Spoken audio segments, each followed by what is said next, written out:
When you need advice, come to Ben and Kelly.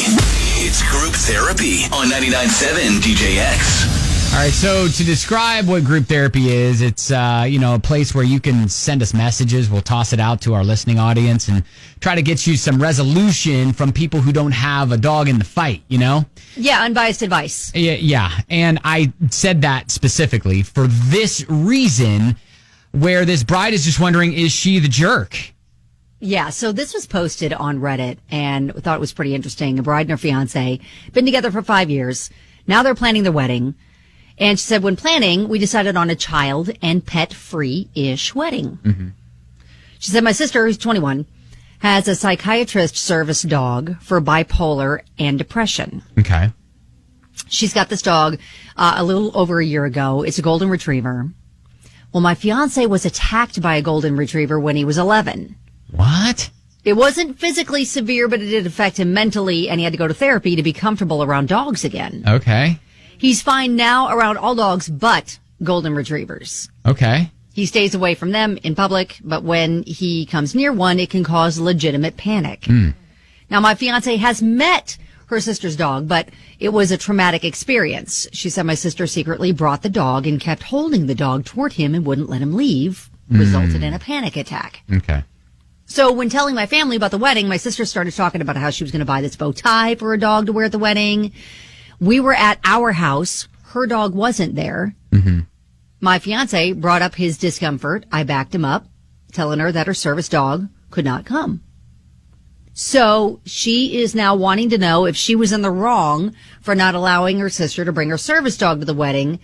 And, her parents are taking the sister's side and even kind of threatening not to come if the bride doesn't allow the service dog. All of the, most of I would say, I didn't read all of them, but most of the commenters were talking about, the groom's comfort has to come before your sister's. Well, I can't get over the fact that it was a golden retriever. What did they do? Lick him and he just thought that they were attacking him? I don't know. They're not known as aggressive breeds. They're a very docile breed of dog. But, I can understand, though, the anxiety around dogs, especially if maybe you're not a dog person and you had an experience with a dog when you were younger, and now it's just Well, yeah, and that's exactly what happened here. And so he does okay around other dogs, just not golden retrievers. And then especially if the sister kind of played a mean, was kind of mean about the whole thing, where she was almost forcing him to like her dog by forcing it upon him, causing a panic attack. So, yep, it ended badly. So, okay. She's kind of caught between a rock and a hard place. Obviously, she doesn't want to, make her sister and her parents upset, but she also does not want her groom super stressed out and having a panic attack on their wedding day. All right, so what do you think? 502-571-9970. This is such a tough situation to be in. Mm-hmm. A lot of people chiming in on Facebook.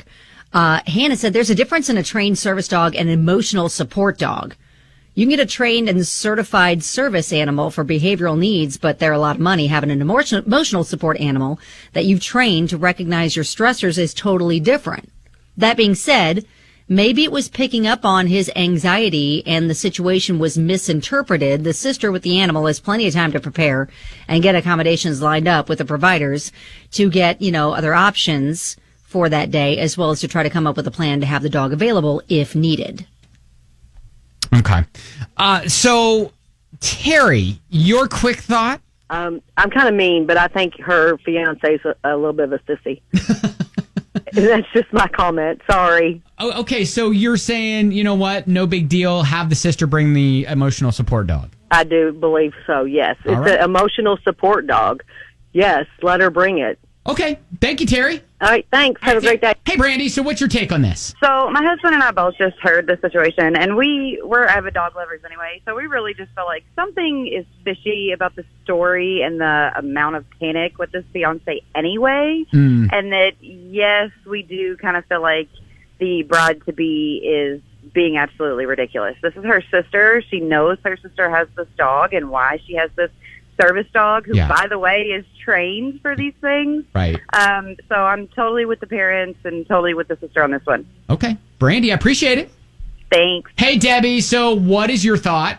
I'd say use dog-safe hair dye and change the look of the dog completely and make it a long-haired lab, basically. So, no. This isn't a golden retriever. This is a black lab. Exactly. Or a brown lab, for that matter. They're usually the long-haired ones. Oh, okay, Debbie. Perfect solution. I don't see anything that could go wrong. I'm saying. All right, thank you. Thank you. Hey, Emily. So what is your advice? So I actually had a similar situation when I was getting married. My brother-in-law's girlfriend had a service dog that she had trained herself. It was an ESA, emotional support animal, and she had talked about wanting to bring it to the wedding, and I was really not comfortable with that because it was still so young. Yeah. I was like, what if it pees on something? You know, what if it gets into something? What if it's not as well-trained as she thinks it is? And with this bride situation, I mean, it's really uncomfortable to have those conversations with family members. But at the same time, if it's something like bipolar disorder or depression, this dog is probably doing something like deep pressure therapy where it just like leans on the person or like lays on them if they feel uncomfortable. And like there are things like medication that can help that for like a one-time event. You know, this isn't something for like seizures or like diabetic shock. So are you saying leave the dog at home, or what are you saying? Yeah, leave the dog at home because sister probably, if she does have a service animal for bipolar depression, she's probably on some kind of medication to help with those symptoms as well. And this is a one-day event that is going to go on for maybe 4 or 5 hours. All right. Thank you, Emily. And, you know, Laura Ann on Facebook said, oh, man, this is tough. I wouldn't say anyone is a jerk in this situation. Both suffer from issues and deserve to be respected for it. As far as the wedding goes, it is their day. They're paying for it. If the groom suffers from a legitimate fear of animals, he shouldn't have to be uncomfortable at his own wedding. Mm-hmm. As for the sister, I don't know much about service emotional support animals for bipolar and depression. However, is there a way she can do without the dog and bring a close friend she feels safe with in case she starts to need support?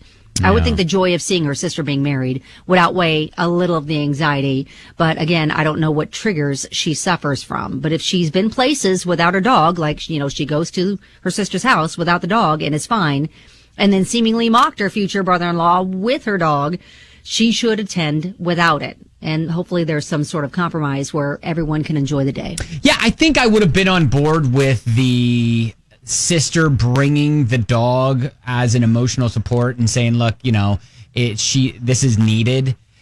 If she hadn't like tormented the fiance with the dog earlier. Yeah, the meet and greet didn't go well. Yeah, and I think that could have really, you know, helped out because, like you said, service animals are specially trained. 100%. So and if he could have had an opportunity to feel more comfortable with this particular dog, I think it could have been a different situation, but sister kind of mishandled it, so here we are. Yep. So, yeah, leave the dog at home. Bring the sister, leave the dog at home. That's what I'd say. All right. If you've got a situation that you need us to work out for you, we'd love to tell our opinions. At Ben and Kelly.